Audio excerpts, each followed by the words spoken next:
Hello everyone, welcome my YouTube channel. आज हम इस वीडियो में पढ़ने वाले हैं नेशनल सिंबल ऑफ इंडिया, जिसको हम हिंदी में कहते हैं भारत के राष्ट्रीय प्रतीक। तो वीडियो शुरू करते हैं। जो हमारा सबसे पहला जो हमारा सिंबल है वह है हमारा राष्ट्रीय ध्वज, जिसको हम इंग्लिश में कहते हैं नेशनल फ्लैग। जो हमारा राष्ट्रीय ध्वज है वो क्या है? हमारा तिरंगा है। तिरंगा को संविधान सभा द्वारा कब अंगीकृत किया गया था? तो आपको याद रखना कि 22 जुलाई 1947 को इसको अंगीकृत किया गया था। जो हमारा तिरंगा है इसकी लंबाई और चौड़ाई का जो रेशो है या अनुपात है वह 3:2 है। इसमें आपको 3 कलर दिख जाएंगे, एक हमारा केसरिया होता है, दूसरा हमारा सफेद होता है और तीसरा हमारा हरा होता है। और जो आपको ये सफेद पट्टी दिख रही है इसके बीच में आपको एक ये नीले रंग का चक्र दिख जाएगा, जिसके अंदर 24 तिल्लियां होती है। जो हमारा ये केसरिया रंग है यह हमारा त्याग और बलिदान को प्रदर्शित करता है, और जो हमारा सफेद रंग है यह हमारा शांति, सत्य और पवित्रता को प्रदर्शित करता है, और जो हमारा ये हरा रंग है यह हरियाली, समृद्धि को प्रदर्शित करता है। जो हमारा राष्ट्रीय ध्वज तिरंगा है इसको किसने तैयार किया था बनाकर? पिंगली वेंकैया द्वारा इसको बनाकर तैयार किया गया था। तो आपको ये जो हमारा राष्ट्रीय ध्वज है इससे रिलेटेड आपको ये की पॉइंट्स याद रखने हैं, यहाँ से एग्जाम में क्वेश्चन आ सकता है। नेक्स्ट जो हमारा सिंबल है वह है हमारा नेशनल एम्बलम, जिसको हम क्या कहते हैं? राष्ट्रीय प्रतीक कहते हैं। भारत का जो राष्ट्रीय प्रतीक है यह सारनाथ के अशोक स्तंभ से लिया गया है, जिसको 26 जनवरी 1950 को अपनाया गया था। कब अपनाया गया था भाई? 26 जनवरी 1950 को नेशनल एम्बलम को अपनाया गया था। और इसको कहां से लिया गया है? सारनाथ के अशोक स्तंभ से लिया गया है। जो हमारा नेशनल एम्बलम है वो इस प्रकार का दिखता है। इसके अंदर आपको 4 शेर दिखेंगे जो कि एक दूसरे की तरफ को पीट करके खड़े हैं। आपको सामने से इसमें 3 ही दिखते हैं, बट जो एक चौथा है वो इसके पीछे की साइड होता है। आपको इन शेरों के नीचे आपको एक ये पट्टी दिख जाएगी, जिसमें आपको एक धर्म चक्र दिखेगा, एक सांड दिखेगा और एक घोड़ा दिखेगा। जो ये हमारा धर्म चक्र है इसके अंदर तो टोटल 24 तिल्लियां है, जो कि हमारी 24 घंटे को प्रदर्शित करती है। आपको इधर जो हमारा ये धर्म चक्र है इसके आपको राइट साइड में आपको एक सांड दिख जाएगा, जो कि हमारा कृषि प्रधान अर्थव्यवस्था का प्रतीक है। और जो इधर आपको लेफ्ट साइड में ये घोड़ा दिख रहा है ये हमारा अदम्य शक्ति और परिश्रम, गतिशीलता का प्रतीक है। और जो आपको ये जो हमारा ये नेशनल एम्बलम है इसके जस्ट नीचे आपको ये सत्य में विजेते लिखा हुआ दिखेगा। ये जो सत्य में विजेते लिखा हुआ है ये हमारा देवनागरी लिपि में लिखा हुआ है, जिसको मुंडक उपनिषद से लिया गया है, जिसका अर्थ होता है सत्य की ही विजय होती है। तो आपको आपको नेशनल एम्बलम से रिलेटेड आपको ये की पॉइंट याद रखने हैं कि इसको कहां से लिया गया था? तो सारनाथ के अशोक स्तंभ से लिया गया था। इसको कब अपनाया गया? 26 जनवरी 1950 को इसको अपनाया गया था।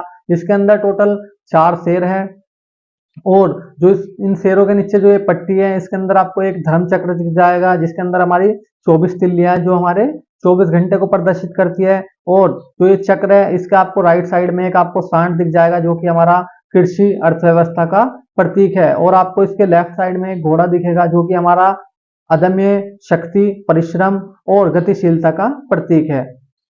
और इसको कहां से लिया गया है? मुंडक उपनिषद से लिया गया है। और जो ये सत्य में विजेते लिखा हुआ है यह हमारा देवनागरी लिपि में लिखा हुआ है, जिसका अर्थ है हमारा सत्य की ही विजय होती है। तो आपको ये की पॉइंट्स याद रखने हैं, यहाँ से एग्जाम में क्वेश्चन आ सकता है। जो हमारा नेक्स्ट प्रतीक है वह है हमारा राष्ट्रगान, जिसको हम इंग्लिश में कहते हैं नेशनल एंथम। जो हमारा राष्ट्रीय गान है वो है हमारा जन गण मन, जिसको रविन्द्रनाथ टैगोर द्वारा बंगला भाषा में लिखा था, जिसको गीतांजलि पुस्तक के अंदर लिखा था इन्होंने बंगला भाषा में। बट भारत भारत की जो संविधान सभा है उसने इसको इसके हिंदी संस्करण को 24 जनवरी 1950 को अपनाया था। जो रविन्द्रनाथ टैगोर जी ने इसको लिखा था वो किस भाषा में लिखा था भाई? बंगला भाषा में लिखा था। और किस पुस्तक में लिखा था? गीतांजलि पुस्तक में लिखा था। बट संविधान सभा द्वारा इसके हिंदी संस्करण को 24 जनवरी 1950 को अपनाया गया था। ठीक है, आपको ये याद रखना है। सर्वप्रथम इसको 27 दिसंबर 1911 को भारतीय राष्ट्रीय कांग्रेस के 26वें अधिवेशन कलकत्ता में गाया गया था। यहाँ से एग्जाम में क्वेश्चन आ जाता है कि जो हमारा राष्ट्रीय गान है इसको सर्वप्रथम कब गाया गया था? तो 27 दिसंबर 1911 को भारतीय राष्ट्रीय कांग्रेस के 26वें अधिवेशन कलकत्ता में गाया गया था। जो हमारा राष्ट्रीय गान है इसको गाने की जो अवधि है वो कितनी है? 52 सेकेंड है। ठीक है, तो आपको नेशनल एंथम से रिलेटेड ये की पॉइंट्स याद रखने हैं। नेक्स्ट सिंबल है हमारा राष्ट्रीय गीत, जिसको इंग्लिश में कहते हैं नेशनल सॉन्ग। तो जो हमारा राष्ट्रीय गीत है वह है हमारा वंदे मातरम, जिसको बंकिम चंद्र चटर्जी ने संस्कृत में इसको लिखा था। किसमें लिखा था भाई? संस्कृत में लिखा था, और आनंदमठ उपन्यास में इसको लिखा था। जो आनंदमठ उपन्यास है वह 1876 में लिखा गया था, जिसके अंदर वंदे मातरम की रचना की थी। किसने? बंकिम चंद्र चटर्जी ने की थी। इसको 24 जनवरी 1950 को भारत सरकार द्वारा अपनाया गया था।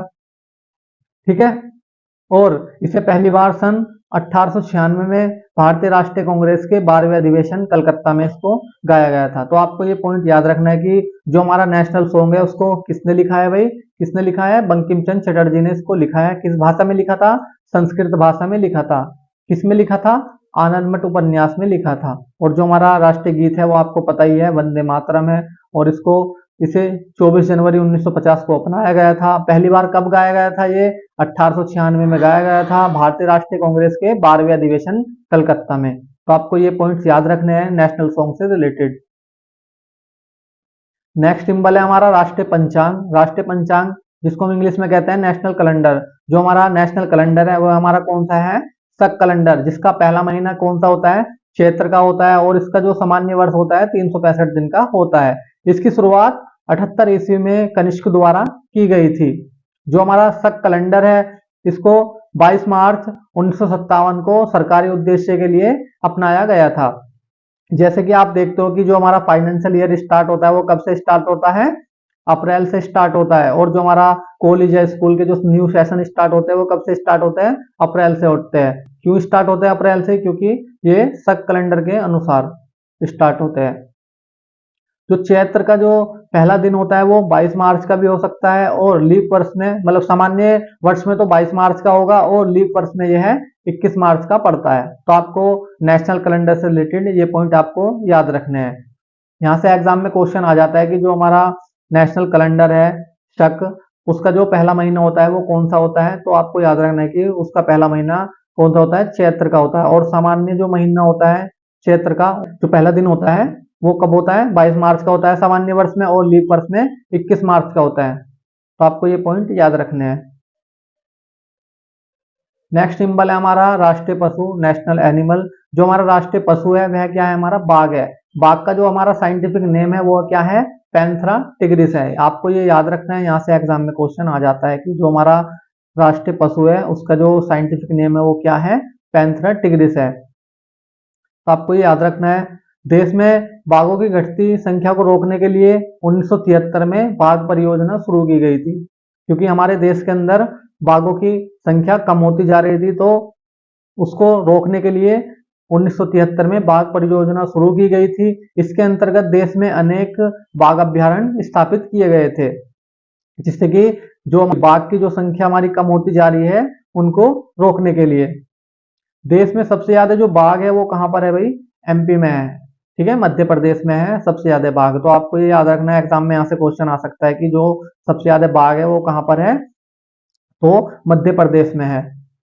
आपको जो मैंने बताया कि जो हमारा राष्ट्रीय पशु है इसका साइंटिफिक नेम क्या है? पैंथरा टिग्रिस है। और जो हमारा राष्ट्रीय पशु है वो क्या है? बाघ है। और इनको बाघ की जो हमारी संख्या घट रही थी हमारे देश के अंदर, उसको रोकने के लिए 1973 में बाघ परियोजना शुरू की गई थी, जिसके अंतर्गत देश के देश के अंदर अनेक बाघ अभ्यारण्य स्थापित किए गए थे। और जो सबसे ज्यादा जो बाघ है वो कहाँ पर है? एमपी में है। तो आपको ये पॉइंट याद रखने हैं।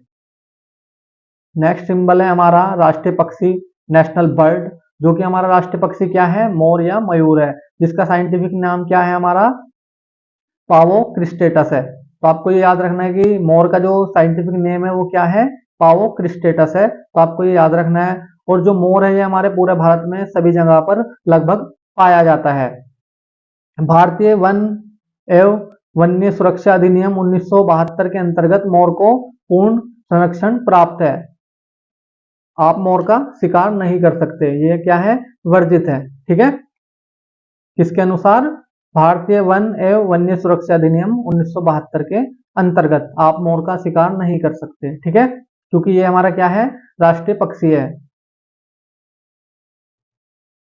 नेक्स्ट जो हमारा सिंबल है वह हमारा राष्ट्रीय पुष्प, जिसको इंग्लिश में कहते हैं नेशनल फ्लावर। ठीक है, तो हमारा राष्ट्रीय पुष्प क्या है? कमल है, जिसका साइंटिफिक नेम क्या है? निलंबो नूसिफेरा है। और यह एक क्या है? पवित्र पुष्प है। इसका यूज हम कहाँ पर करते हैं? पूजाओं में इसका ज्यादा यूज करते हैं। हरियाणा व कर्नाटक का राजकीय पुष्प क्या है? कमल ही है। ठीक है, तो आपको ये भी याद रखना है कि हरियाणा व कर्नाटक का राजकीय पुष्प क्या है? कमल है। और जो हमारा कमल राष्ट्रीय पुष्प है, इसका जो साइंटिफिक नेम क्या है?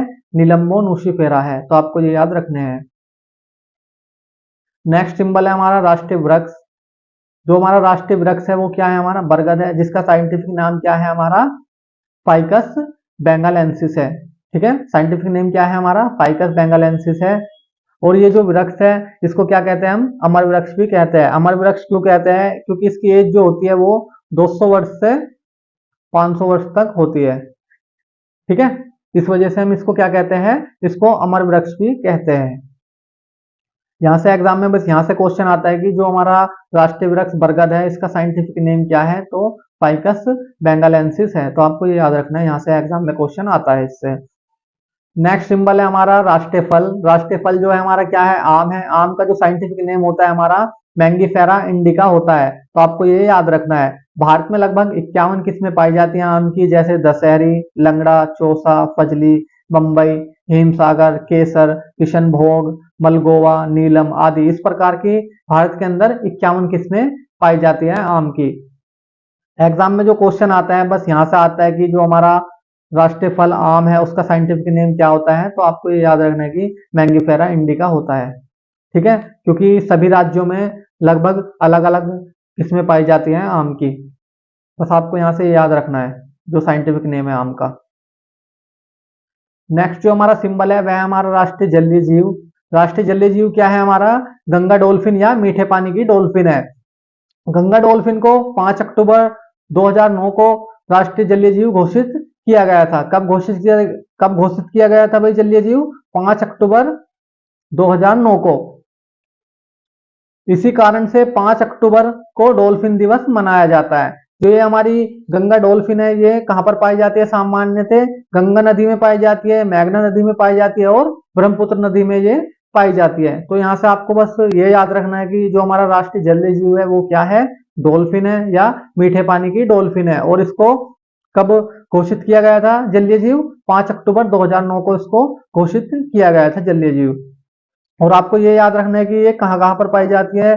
गंगा नदी में, मेघना नदी में और ब्रह्मपुत्र नदी में पाई जाती है। और 5 अक्टूबर को ही क्या मनाया जाता है? डॉल्फिन दिवस मनाया जाता है। तो आपको ये पॉइंट्स याद रखने हैं। नेक्स्ट जो हमारा सिंबल है वह हमारा राष्ट्रीय विरासत पशु, जिसको हम इंग्लिश में कहते हैं नेशनल हेरिटेज एनिमल। जो हमारा राष्ट्रीय विरासत पशु है वो क्या है? हमारा एशियाई हाथी है। इसको कब घोषित किया गया था भाई? राष्ट्रीय विरासत पशु अक्टूबर 2010 को इसको घोषित किया गया था। तो आपको ये याद रखना है। बस यहाँ से एग्जाम में ये क्वेश्चन आता है कि जो हमारा नेशनल हेरिटेज एनिमल है वो कौन सा है? तो एशियाई हाथी है। और इसको कब घोषित किया गया था भाई? विरासत पशु 2010 को अक्टूबर में। तो आपको ये याद रखना है। नेक्स्ट सिंबल है हमारा राष्ट्रीय मुद्रा या नेशनल करेंसी। जो हमारी राष्ट्रीय मुद्रा है वो क्या है? भारतीय रुपया है। भारतीय रुपया को 15 जुलाई 2010 को डॉलर, यूरो, पौंड और येन की तरह एक नया प्रतीक मिल गया है। कौन सा प्रतीक मिला है भाई? ये मिला है भारतीय रुपया को, ये वाला प्रतीक मिला है, जो कि हमारा देवनागरी लिपि के रै और रोमन लिपि के आर से मिलकर बना है। आपको इससे रिलेटेड क्या पॉइंट याद रखना है कि जो हमारा भारतीय रुपया है इसको कब मिला है ये सिंबल? 15 जुलाई 2010 को ये सिंबल मिला है भारतीय रुपये का। ठीक है, तो आपको ये याद रखना है। किस किस से मिलकर बना है ये भी आ सकता है। तो देवनागरी के जो देवनागरी लिपि है उसके रै से और रोमन लिपि के आर से मिलकर ये सिंबल बना है। नेक्स्ट जो सिंबल है हमारा वो है राष्ट्रीय खेल, नेशनल स्पोर्ट। जो हमारा राष्ट्रीय खेल है वो हमारा हॉकी है। और भारत का राष्ट्रीय खेल चुने जाने के समय हॉकी बहुत लोकप्रिय खेल था। इस कारण से इसको राष्ट्रीय खेल घोषित किया गया था, क्योंकि सन 1928 से 1956 के बीच भारत ने ओलंपिक में लगातार 6 स्वर्ण पदक जीते थे। और अभी भी भारत की हॉकी में अच्छी परफॉर्मेंस है। ठीक है, तो आपको ये याद रखना है, ये वाला पॉइंट आपको याद रखना है कि भारत ने 1928 से 1956 के बीच ओलंपिक में 6 स्वर्ण पदक जीते थे। नेक्स्ट सिंबल है हमारा राष्ट्रीय दिवस, नेशनल डे। कौन कौन से है भाई नेशनल डे हमारे? एक है हमारा 26 जनवरी, दूसरा हमारा 15 अगस्त और 2 अक्टूबर। 26 जनवरी को हम क्या मनाते हैं? गणतंत्र दिवस मनाते हैं। गणतंत्र दिवस क्यों मनाते हैं? क्योंकि 26 जनवरी 1950 में भारत के संविधान को लागू किया गया था। इस कारण से हम 26 जनवरी को गणतंत्र दिवस मनाते हैं। 15 अगस्त को क्या मनाते हैं हम? स्वतंत्र दिवस मनाते हैं। स्वतंत्र दिवस क्यों मनाते हैं? क्योंकि 15 अगस्त 1947 को ब्रिटिश साम्राज्य से हमें स्वतंत्रता मिली थी, आजादी मिली थी। इस कारण से हम 15 अगस्त को क्या मनाते हैं? स्वतंत्र दिवस मनाते हैं।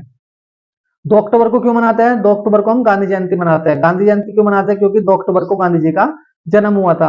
आई होप आपको ये सभी सिंबल्स या राष्ट्रीय प्रतीक आपको अच्छे से समझ में आए होंगे। अगर आपको ये वीडियो अच्छी लगी है तो प्लीज मेरी वीडियो को लाइक करें और मेरे चैनल को सब्सक्राइब करें। धन्यवाद।